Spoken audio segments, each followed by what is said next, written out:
Hi అండి అందరికీ. అందరూ ఎలా ఉన్నారు? నేనైతే చాలా బాగున్నాను. మీరు ఎలా ఉన్నారో కింద కామెంట్ చేయండి ఫ్రెండ్స్. మీలో ఎవరైనా ఫస్ట్ టైం మన ఛానల్ చూస్తుంటే ఛానల్ సబ్స్క్రైబ్ చేసుకోండి. వీడియోస్ లైక్ చేయండి, షేర్ చేయండి. ఈరోజు నేను టిఫిన్ సాంబార్ చూపించబోతున్నాను. చాలా ఈజీగా చాలా టేస్టీగా ఉంటుంది.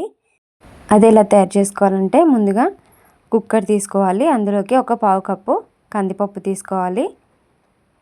కొంచెం పప్పు అయితే సరిపోతుంది ఈ సాంబార్కి. తర్వాత అది శుభ్రంగా వాష్ చేసేసుకోవాలి.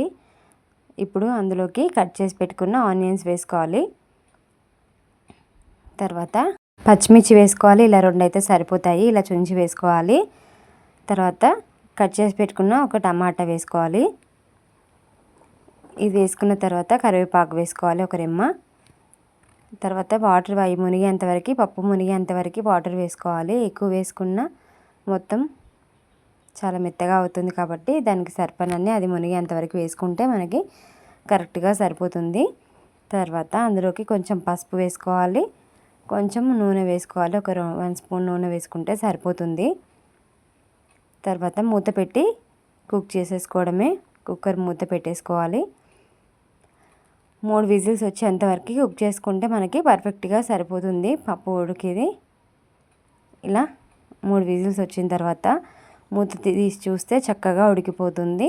మీకు మిక్సీ పట్టే పని లేకుండా మెత్తగా ఉడికిపోతే స్మాషర్తో స్మాష్ చేసేసుకుంటే సరిపోతుంది. నేనైతే కొంచెం మిక్సీలో వేసుకున్నాను. చాలా మెత్తగా ఇది వేరే టేస్ట్గా ఉంటుంది. చాలా సాఫ్ట్గా చాలా బాగుంటుందండి. మనం ఇలా సాంబార్ చేస్తే పప్పు మిక్సీలో వేసుకొని చేయడం వల్ల చాలా టేస్టీగా ఉంటుంది. ఇలా మిక్సీలో వేసేసుకోవాలి. మిక్సీ వేసేటప్పుడు కొంచెం వాటర్ కూడా వేసేసుకొని మిక్సీ మెత్తగా పట్టేసుకోవాలి. చూసారా, ఇలా ఉంటే సరిపోతుంది. మనం వేసిన ఆనియన్స్, పచ్చిమిర్చి, టమాటా కూడా మొత్తం ఇలా సాఫ్ట్గా అన్నీ కలిపి మిక్సీ పట్టేసుకోవడమే. తర్వాత మళ్ళీ స్టవ్ మీద కుక్కర్ పెట్టేసుకొని ఆయిల్ వేసేసుకొని జీలకర్ర, ఆవాలు వేసుకోవాలి. తర్వాత ఎండుమిర్చి వేసుకోవాలి, కరివేపాకు వేసుకొని ఫ్రై చేసుకోవాలి. తర్వాత నేను ఇందులో ఇంగువ వేస్తున్నాను. సాంబార్లో ఇంగువ వేస్తే చాలా బాగుంటుంది. ఇలా ఇంగువ వేసుకోవాలి. వేసుకున్న తర్వాత పసుపు వేసుకోవాలి. ఇవి మంచిగా ఫ్రై చేసుకున్న తర్వాత మనం ముందుగా పప్పు ఉడికించుకున్న పప్పు ఉంది కదా, అందులో వేసేసుకోవడమే. నేను మిక్సీ పట్టేటప్పుడు కొంచెం చింతపండు కూడా వేసాను. మీకు చింతపండు వద్దనుకుంటే లాస్ట్లో నిమ్మకాయ వేసుకున్నా కూడా చాలా బాగుంటుంది. ఇలా పప్పు మొత్తం అందులో వేసుకున్న తర్వాత రుచికి తగినంత కారం వేసుకోవాలి. తర్వాత ఉప్పు, ధనియాల పొడి వేసుకోవాలి. 1 టేబుల్ స్పూన్ ధనియాల పొడి వేసుకోవాలి. తర్వాత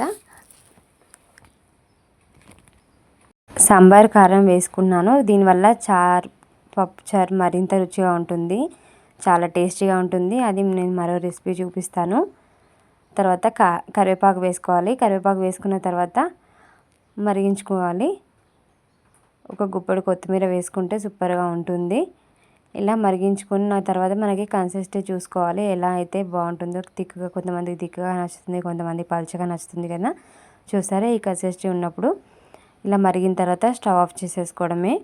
మనకు చల్లగా అవుతున్న కొద్దీ కొంచెం చిక్కగా అవుతూ ఉంటుంది. చూసారా, అంతే, రెడీ అయిపోయిందండి. వేడి సాంబార్ రెడీ అయిపోయింది. మంచిగా ఇడ్లీలో ఇలా వేసుకొని తింటే చాలా బాగుంటుంది కదా. మీకు ఎంతమందికి ఇలా ఇష్టం సాంబార్లో ఇడ్లీ? సూపర్గా ఉంటుంది. మనం ఇంట్లోనే హోటల్ స్టైల్ సాంబార్ అయితే రెడీ చేసుకున్నాము. టేస్ట్ మాత్రం అద్భుతంగా ఉంది. తప్పకుండా మీరు కూడా ట్రై చేసి ఎలా వచ్చిందో కామెంట్ చేయండి friends. Thanks for watching. Bye.